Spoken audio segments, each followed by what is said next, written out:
Okay, so we are gonna throw in the color, base color for Kuyomi. So it's just gonna be gray. And again, I learned that we should start from the bottom right corner here and go counterclockwise. Or is no? This is clockwise, isn't it? This is clockwise. I've been saying counterclockwise, and then we close it, and then I can reset the selection so that because it's doing this all in one action. So one undo would eliminate all of this. Um, and it doesn't have to be super precise because I can just use the brush later. Now, instead of doing it this piece on like multiple layers, considering how much I'm getting paid and how much time I want to spend on this, it would be more efficient for me to keep everything on one layer and just use the alpha lock, which is how historically I've colored things. If I really want highest level of detail on illustration, I would do the color in multiple layers, getting the different pieces in different colors. But I don't have that kind of freedom with how much I'm getting paid. And not that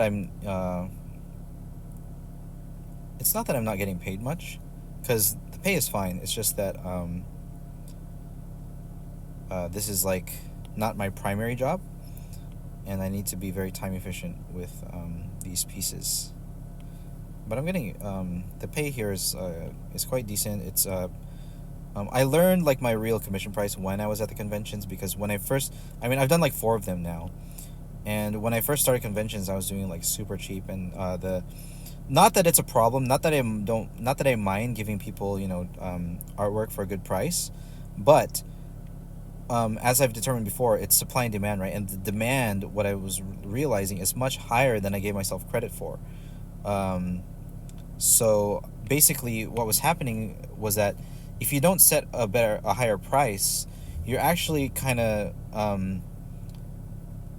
it's not that like I'm trying to grab the customers who are willing to pay more, but because it's so affordable, the demand fills up really quickly, and the only way to serve the people who really want their characters drawn more than others is to raise the price, and then basically you're bottlenecking supply, and because the demand is high, and it's a very basic economics principle, something I figured out a while ago as an artist, and I was applying it to my at-home commission work, but I didn't really apply it to anime conventions because I didn't really understand how much demand there would be. And there is a lot of demand for commission work at conventions, which I learned that I have to raise the price so that I can serve customers the best possible way.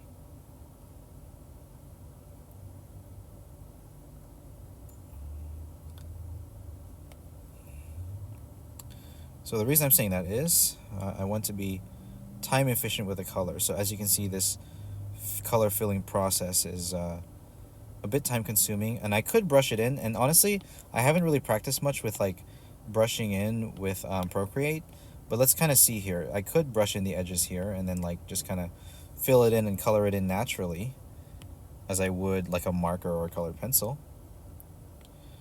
And let's see how it compares actually, because then I can just color it this way and then color drop like this. So that's something that artists do, and then just kind of clean it up. I mean, there's a couple ways. Maybe it is faster than the color fill with the lasso that I was doing. So we'll keep experimenting with it, because again, there are things that go faster on Krita, but Procreate in general is a more powerful tool on the iPad. So we'll keep adjusting our workflow. Now that said, we have the line art and base colors. I am gonna stop here. Actually, no, I wanted to start painting, but before I do this, I'm gonna save the image. So I'm gonna get rid of my sketch layers, turn them invisible, turn the reference layers invisible, and then what I'll do is save this version right here. So share, save as PNG, export to photos. We'll export it, save image here, and then we'll start the painting. So color, I'm gonna with 2 fingers swipe to the right, 2 fingers on this one, swipe to the right. That turns on the alpha lock.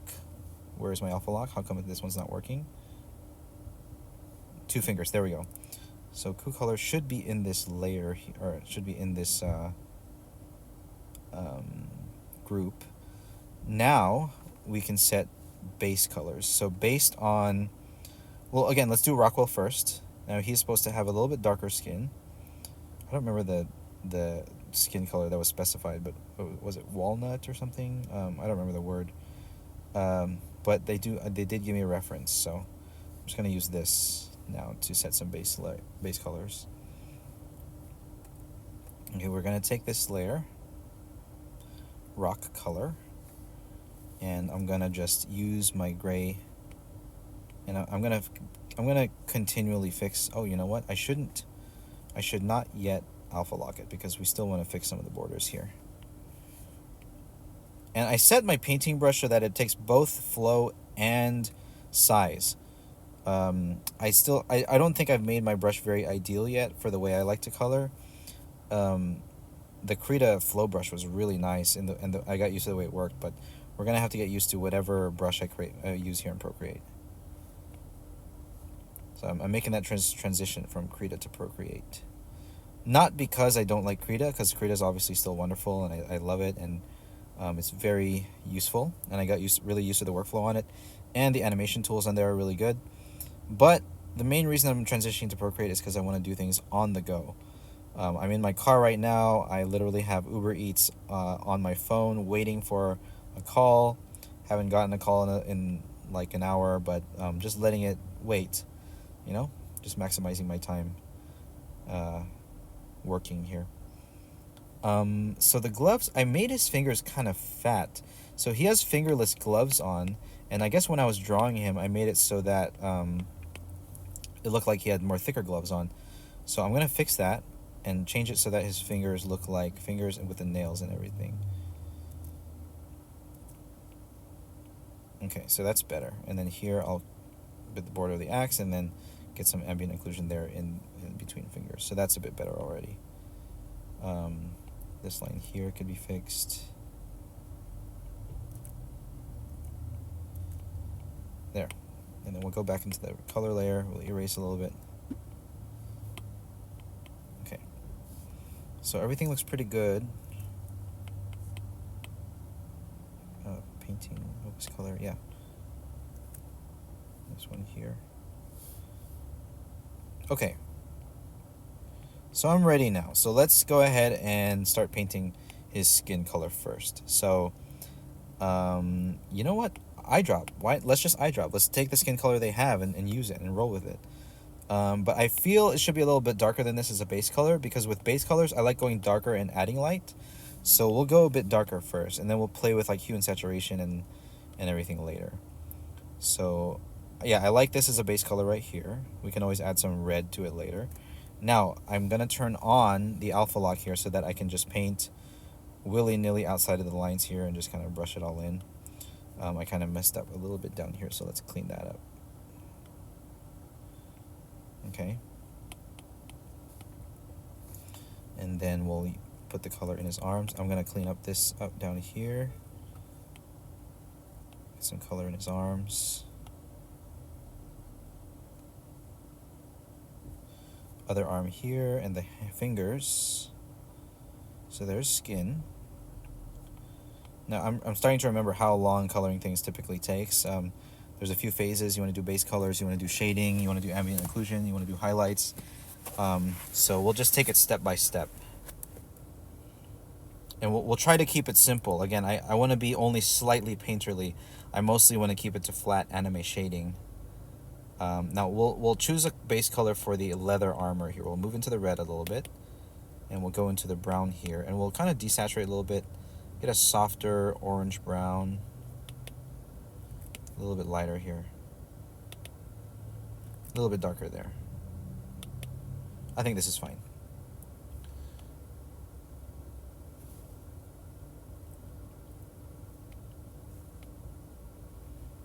And then the shirt will get darker, like black, brownish black. And then the straps will make those slightly different colors as well, just to keep a little bit color diversity in here. Oh yeah, I can open the chat back up on Twitch. Okay, nobody has chatted. So we are just gradually going through my normal process. Now this is part of the armor as well. I think that below is the shirt. And what can we do? Like, how can we put our further concentration into the inking here? Because I'm pretty much doing my normal process. Now it looks like the pants are a similar color to the armor up top, but we're gonna change it slightly. Maybe a slightly darker, slightly browner, more desaturated. We're just gonna keep playing with colors here. That's too dark. Let's up our brush size.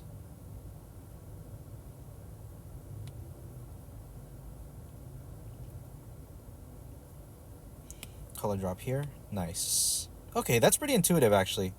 So just coloring the board, but then you leave this little ghostly line right there, which I don't like. Turn off the alpha lock for a second so I can clean this up. Right then there. Turn it back on. Yeah, I don't like that little ghostly border there that the color drop leaves. Leave some pixels. Okay. Now the boots, they are black, and maybe even on the greenish side. Yeah, we'll go with that. And we are going to shade this because if obviously the line art's black, and if we go too close to black, you're going to lose some of the detail on the line art, which when I make line art for shoes, I usually want it to show. And since we're going painterly here, we can try to kind of go more toward lighter, more watercolory shading, so that I might paint it in such a way that we're using like high contrast. And another thing too, I learned this from looking at an artist named Reno Tuna. No, it wasn't Reno Tuna. It was actually Ross Draws, who's popular on YouTube. I think Reno Tuna does it too. But basically, if you're drawing something with a white background, just so that it's not characters boringly floating in space, you want to use the white as a light source. So they could be slightly backlit or toplit with white, and that really blends them in and makes the white background make sense. So it's less boring. So that's something I'm going to do here. Okay, hair is black, and we'll keep it sort of on the greener side too. A lot of yellow, orange, red, brown hues here. Warm hues on this character, but more desaturated, so it's more earthy tones. So his shirt is black. Also, we'll also keep this in sort of the greenish gray area. So we'll make this the color for the shirt. Actually, we'll bring it more into the tan there. This will be a base color for his shirt. Get a little bit in there and a little bit over here. Now the shirt is folded. Rolled up sleeves. And then we're gonna fold here. I think what I'll do is I'll do Rockwell finish completely, and then we'll do Kuyomi after. So we'll use Rockwell to kind of set the stage for how the color is supposed to look. We'll grab this brown here, finish up this armor piece here. Grab my green, which I'm just using my right hand middle finger as the eyedropper. What else? The belt here. Pretty dark tan. I like leather as a belt, so maybe we'll do like a dark leather. I don't know. Oh, there is my Uber call, so I'm gonna take that, and I'll talk to you guys later. God bless. Bye bye.